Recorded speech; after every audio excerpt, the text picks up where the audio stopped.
is so special about Jesus Christ? Well, I tell you, it's the resurrection. With the resurrection comes the promise of eternal life and uh, the promise of living with Him one day. Well, you ask me, what's so unique about Jesus Christ? What about these other deities who did the similar things? Who they had stories of their deities dying and resurrecting. What's so unique about Jesus Christ? Didn't the Christians just copy their myth from previous myth that these stories were copied and recycled and remixed over the eons? Well, if you're willing to listen for a little while, I'll show you that the Jesus Christ resurrection is unique, and I'll tell you what sets it apart from other previous myths. Mithra is an Iranian god of light, oath, justice, and sun, and contracts and friendship, in which the ideas of worship of the deity got filtered through Zoroastrianism in 6th century BC. Later, Mithraism was adopted by the Greco-Roman world between 100 and 400 AD. So we look at the claims. He was born of a virgin. No, he was born for rock. Mithra has 12 followers. No, he only had two companions, which Elder Derbarian and Altares. Mithra sacrificed himself for sin. No, he did not die for human sin. Mithra sacrificed a bull. The resurrection myth was celebrated on Sunday. There's no evidence of a resurrection or the myth was that he ever died. Osiris, one of the most important gods of ancient Egypt. Osiris is the god of fertility, agriculture, the afterlife, the dead, and resurrection life.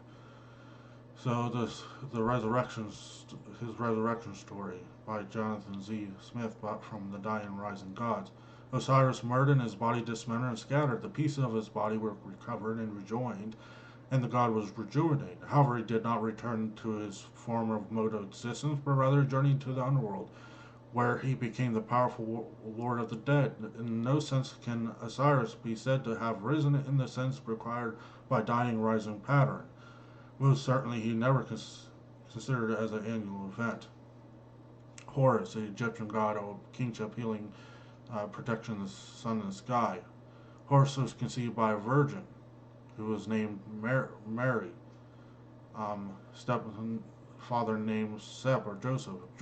Horus was not conceived by a virgin. He was conceived by his mother Isis having a sexual union with his father.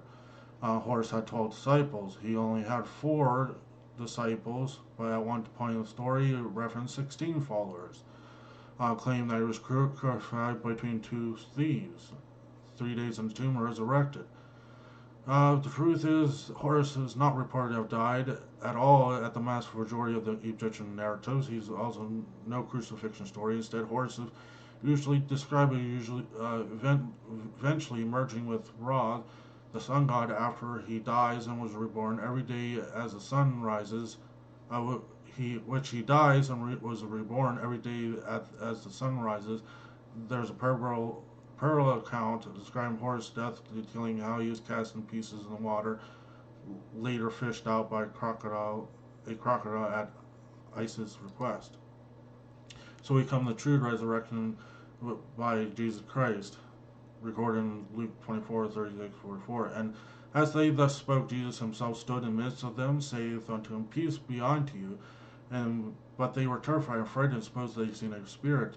And they said unto him, Why are you so troubled? Why do thoughts arise in your hearts? Behold, my hands and my feet, my son handling for a spirit hath not flesh and bones, as you see me have. And thus spoken, he showed his hands and feet, and he asked them, Have you any meat? And they gave him broiled fish, honeycomb, and he took it and did eat before him. So he's resurrected, and they handled him physically, and he physically ate food with them. So that's what sets it apart. This resurrection sets it apart from other ancient deity myths. We see you next time. Thank you and take care.